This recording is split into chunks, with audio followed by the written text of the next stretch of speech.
Meu nome é Doris. Eu cresci numa casa simples, com 2 quartos, junto com meus pais, William e Teresa, e minha irmã mais nova, Glória. Nossa casa era cheia de amor, mesmo com o dinheiro sempre apertado.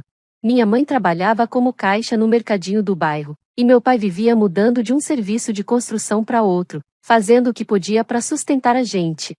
Eu lembro bem do meu aniversário de 18 anos. Não foi por causa de festa ou presente, como um carro novo, que muitos colegas ganharam. Foi porque nesse dia eu comecei a procurar um emprego. Entreguei currículo em todos os restaurantes e cafés perto da nossa casa.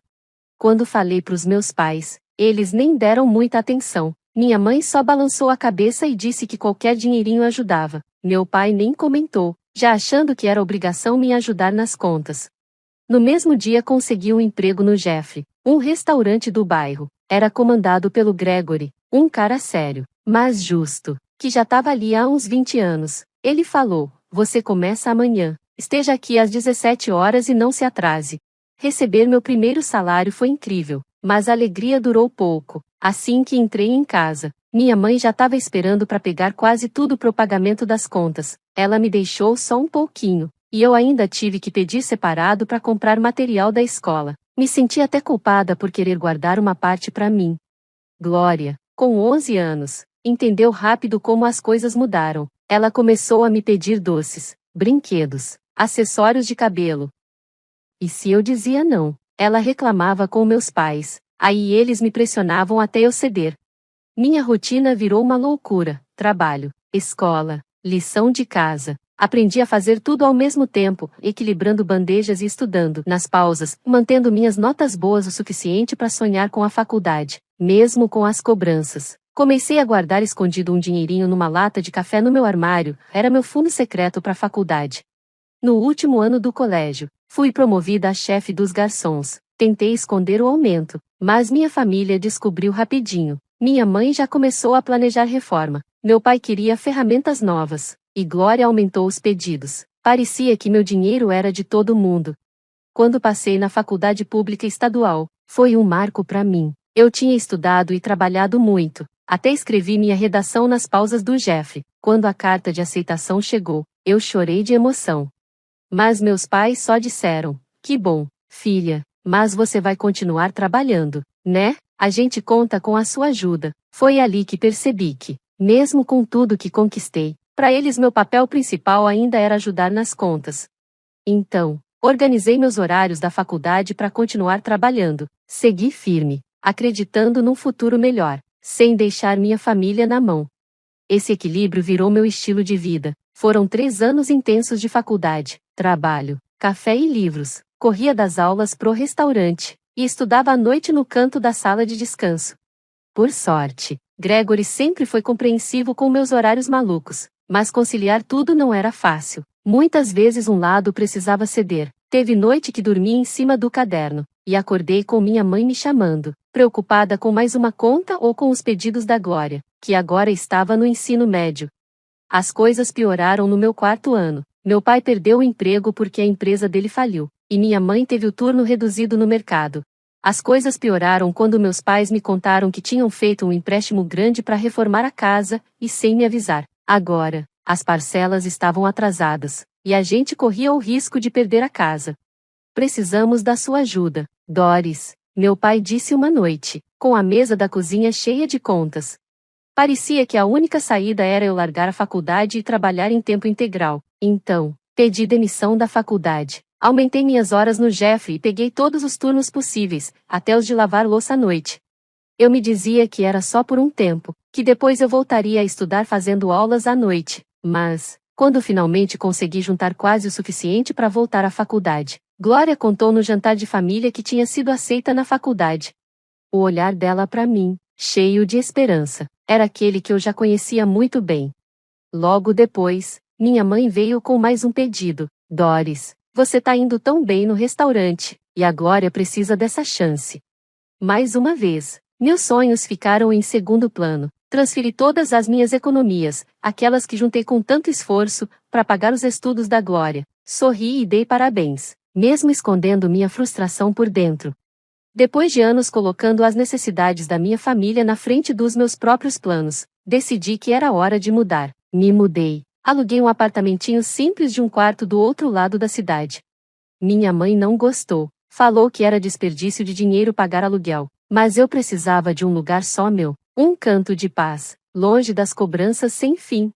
A vida no novo AP era tranquila, simples, mas com liberdade. Eu finalmente vivia do meu jeito, sem tanta pressão. Quando a Glória se formou, com a faculdade que eu paguei, achei que as coisas iam mudar, que agora seria diferente. Mas num jantar logo depois, minha mãe soltou aquele clássico: precisamos conversar. Meu coração afundou. Glória está noiva, ela disse, e logo mostrou o anel de diamante da minha irmã. E então veio a bomba: sua irmã vai se casar. Mais uma vez, parecia que esperavam que eu ajudasse com o dinheiro. Mesmo sendo um momento feliz, eu sentia o mesmo peso de sempre nas costas. Mas dessa vez, algo mudou dentro de mim. Senti que eu precisava, de verdade, voltar a seguir meu caminho. Quando meu pai falou do casamento e disse como as festas hoje em dia são caras, ainda mais porque o noivo da Glória vinha de uma família rica, já vi onde isso ia parar. Minhas economias estavam virando, de novo, parte do plano deles. Nos 8 meses seguintes, trabalhei dobrado para ajudar com o casamento dos sonhos da Glória: flores, vestido, salão, buffet, parecia que não acabava mais. E claro, boa parte disso saiu do meu bolso. Depois do casamento, decidi recomeçar minhas economias, mas dessa vez, em segredo. Aprendi que se eu contasse, logo surgiria alguma emergência que só eu podia resolver. Virou um padrão. A cada poucos meses, meus pais apareciam com um novo problema: telhado com goteira, carro quebrado, porão alagado. Sempre deixando claro que os meus sonhos, como voltar a estudar, podiam esperar. Mas o que eles não sabiam era que eu já tinha tomado as rédeas da minha vida. Eu me matriculei num curso à distância da faculdade estadual, fazia as aulas online, estudava nos intervalos do trabalho e terminava as tarefas tarde da noite, pagava a mensalidade em dinheiro e guardava todos os documentos no meu AP, longe dos olhos curiosos da minha família. Era cansativo equilibrar o trabalho o dia todo com os estudos, mas tinha uma sensação boa de saber que aquilo era só meu, uma conquista que ninguém podia tirar ou dizer que era deles também. Quando finalmente terminei o curso e recebi meu diploma, guardei em segredo. Aquilo era meu, não queria que fosse apagado ou usado por mais ninguém. Com o Natal chegando, senti que era o momento certo de contar tudo para minha família. Não só terminei a faculdade, como também fui promovida a gerente no Villa Royale, um dos restaurantes mais chiques da cidade. Imaginei entregar o diploma embrulhado num papel prateado, com um laço vermelho, e anunciar minha nova função. Pensei no rosto dele surpreso, talvez até orgulhoso pela primeira vez. Afinal, eles sempre achavam que meu trabalho no restaurante era só temporário. Treinei na frente do espelho como ia contar. Alisei o laço do presente, tentando me convencer de que, dessa vez, eles viriam meu valor. Mas, uma semana antes do Natal, minha mãe me ligou. Atendi toda feliz, achando que ia ser o momento perfeito para contar as boas notícias, mas a voz dela estava distante. Esse ano não vamos fazer o Natal aqui em casa. A Glória vai receber todo mundo, ela disse. Fiquei meio sem reação, mas logo respondi: tudo bem, que horas eu chego lá? A resposta dela foi fria e cortante: na verdade, é melhor você não vir esse ano. Fiquei paralisada, mal consegui perguntar o motivo. Ela desligou antes de responder. Olhei pro celular sem acreditar. Fui desconvidada do Natal, sem explicação, e aquilo doeu. Doeu como uma rejeição de verdade. Com as mãos tremendo, liguei pra Glória. Eu precisava entender. Antes de discar, abri o aplicativo de gravador de voz. Nem sabia por quê, mas senti que precisava registrar essa conversa. A voz dela foi fria, bem diferente do tom doce que ela usava quando queria algum favor. Oi, Glória. Mãe acabou de dizer que eu não tô convidada pro Natal, falei, tentando parecer calma. Ah, ela suspirou, como se estivesse entediada. Eu pedi para eles contarem. Acho que foram covardes demais para fazer isso direito. Contar o quê, exatamente? Insisti.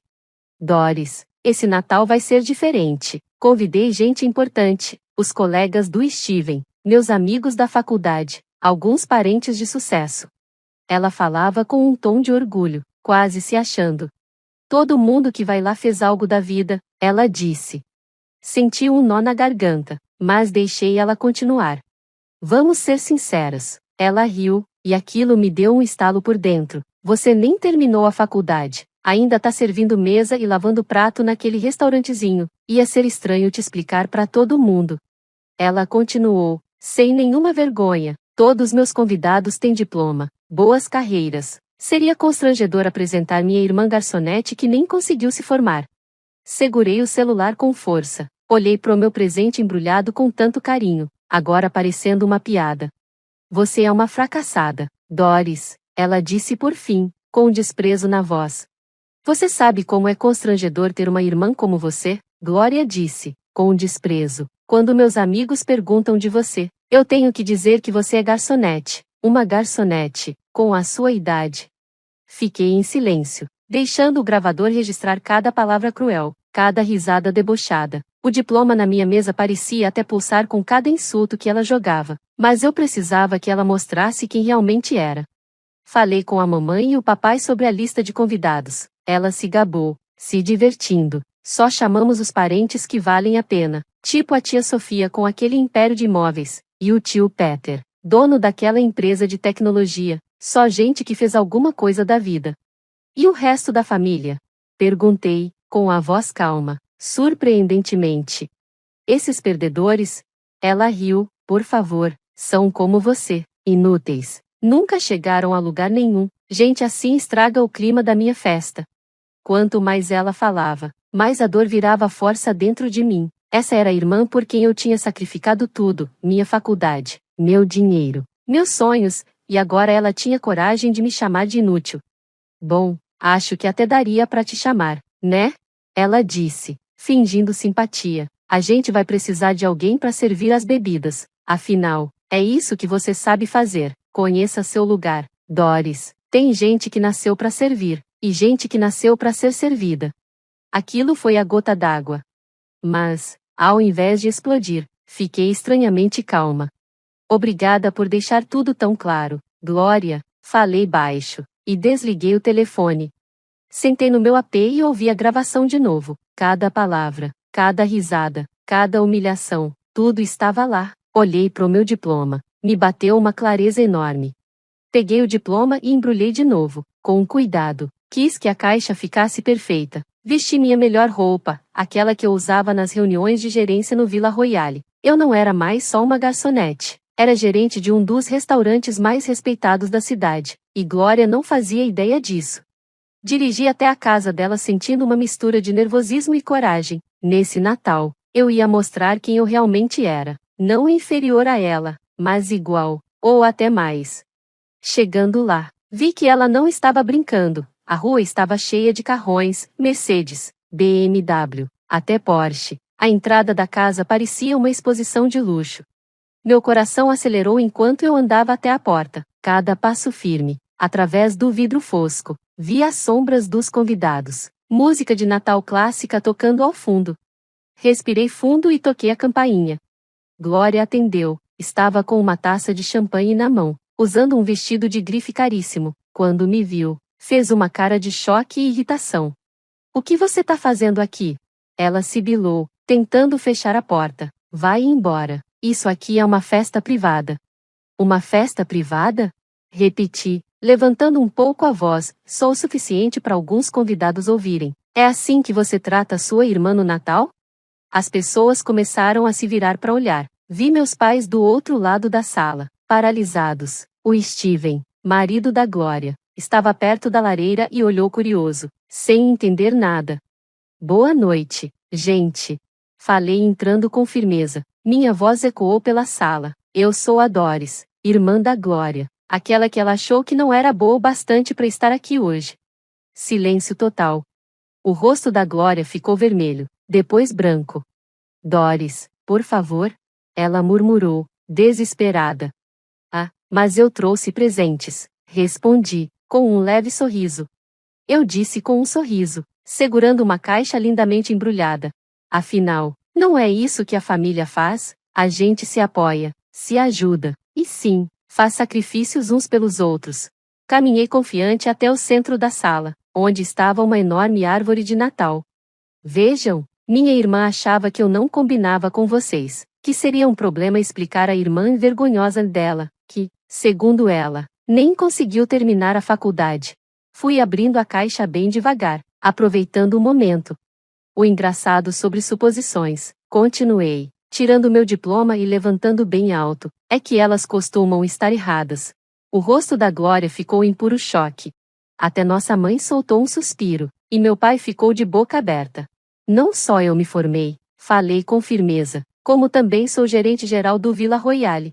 Um burburinho tomou conta da sala. O Villa Royale era um restaurante famoso na cidade, frequentado por celebridades, difícil até conseguir uma reserva. Mas calma, tem mais, disse, pegando meu celular da bolsa. Minha querida irmã falou muito sobre essa festa, e sobre todos vocês também. Por sorte, eu gravei tudo. Levantei o celular com o dedo pronto para apertar o botão. Glória avançou para cima de mim. Você não ouse. Mas já era tarde. A voz dela começou a ecoar pela sala. Clarinha, eu só convidei quem pode ser útil pra gente. São conexões importantes. Gente que pode ajudar na carreira do Steven e na nossa imagem social. A gravação continuou, mostrando o plano de Glória, incluindo até como ela escolheu os pratos. As pessoas mais importantes ficam com os pratos com detalhes dourados, foram caríssimos. Os pratos com prata são para os convidados que talvez sejam úteis, e os brancos simples, bom, esses são para os que não servem para nada. A reação foi imediata. Os convidados começaram a olhar para os próprios pratos, e depois para os pratos dos outros. O clima da festa mudou na hora. Aquela reunião festiva perdeu o brilho, revelando o quanto era falsa e cheia de interesses. Me aproximei da entrada de novo, com a certeza de que tudo havia mudado. Lá fora, a rua seguia cheia de carros de luxo, prova da lista exclusiva que Glória tinha montado. Cheguei até a porta com o coração disparado, entre nervosismo e coragem. Ela apareceu com a taça na mão, vestida num look que parecia custar meu aluguel do ano todo. Quando me viu, fez uma cara horrível.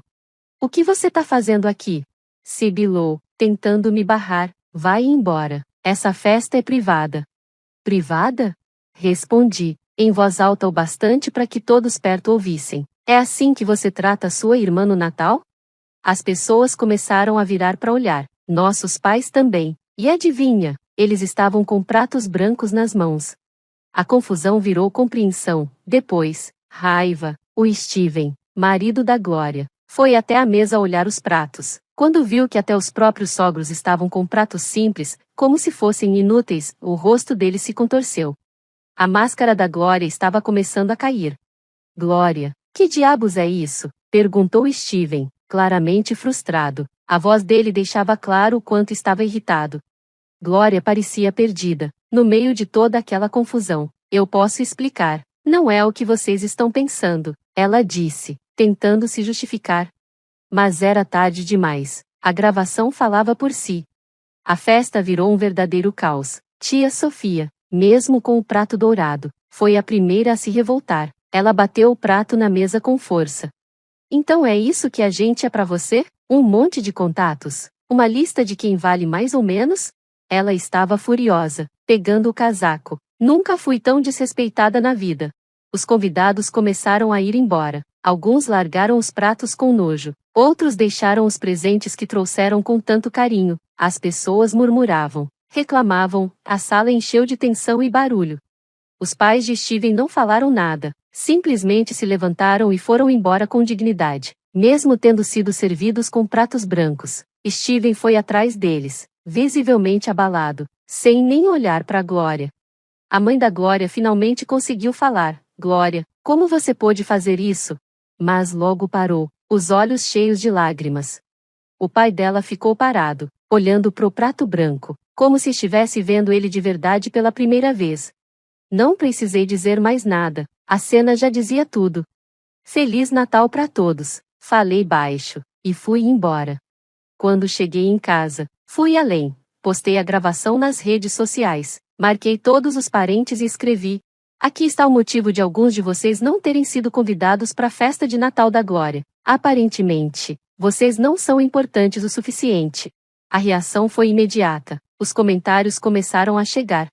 Não acredito nisso. Depois de tudo que a gente fez por ela no casamento, escreveu a tia Emma. O que a pequena Glória pensa da própria família? Que nojo, disse o tio William. A prima Raquel comentou, agora tudo faz sentido, por isso a gente não foi chamado. Já se passaram 8 meses desde aquela festa e as consequências foram pesadas.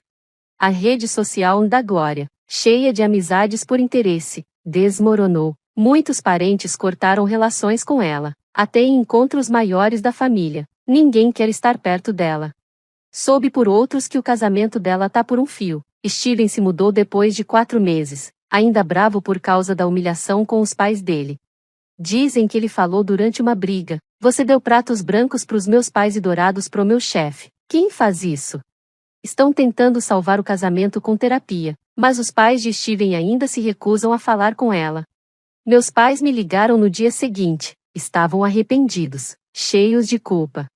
Erramos com você, minha mãe chorou no telefone. A gente nunca pensou em tudo que você abriu mão por causa da Glória. Meu pai também falou, emocionado, estamos muito orgulhosos de você, da sua conquista, do seu diploma, do seu trabalho. A dor de tudo aquilo acabou trazendo mudanças na nossa família, profundas e inesperadas. Se eu pudesse voltar no tempo, teria colocado meus sonhos em primeiro lugar desde o começo, e não os da Glória. Ouvir os pedidos de desculpa foi bom, mas veio tarde. Expliquei a eles que precisava de tempo e espaço. Eles ainda mandam mensagens às vezes, perguntam como eu tô, dizem que sentem minha falta.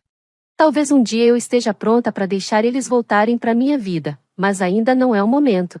A Glória tentou me procurar uma vez, provavelmente tentando lidar com as consequências. Bloqueei o número dela. Alguns laços simplesmente não valem a pena manter, e não me arrependo da decisão. Ela mesma criou o próprio desastre, passo por passo. Eu só mostrei a verdade que já estava ali. Desde que me afastei das cobranças constantes da família, minha vida mudou completamente. Agora eu tô juntando dinheiro, fazendo viagens e, finalmente, vivendo a vida que sempre quis. Também voltei a ter contato com alguns parentes que a minha irmã sempre deixou de lado. E quer saber? Descobri que muitos deles são pessoas incríveis de verdade. A gente se encontra para jantar, conta histórias, dá risada lembrando do passado. Eles me tratam com carinho, respeito e com aquele interesse sincero, do jeito que uma família de verdade deveria ser. Às vezes eu penso no fundo que eu tinha guardado para a faculdade, anos atrás. Ele foi sendo esvaziado aos poucos para ajudar nos sonhos e necessidades de outras pessoas, não nos meus. Agora eu tenho uma nova conta poupança, só minha. Cada centavo ali é para mim, pro meu futuro, pros meus sonhos, pra minha vida. Ninguém mais tem acesso, nem sabem que essa conta existe, e é exatamente assim que eu quero que seja. De vez em quando me perguntam se eu sinto falta da minha família ou se me arrependo do que aconteceu naquela noite de Natal. Eu respondo com sinceridade: sinto falta da família que eu imaginei que tinha, aquela pela qual eu me sacrifiquei, achando que um dia iriam me valorizar. Mas a verdade é que essa família nunca existiu, era só eu me doando o tempo todo, enquanto eles só pegavam, até não sobrar mais nada de mim. Hoje, eles não têm mais esse poder sobre mim. Cansei de ser o caixa eletrônico ou o degrau para alguém subir. Agora, estou cercada de pessoas que gostam de mim pelo que eu sou, não pelo que posso dar.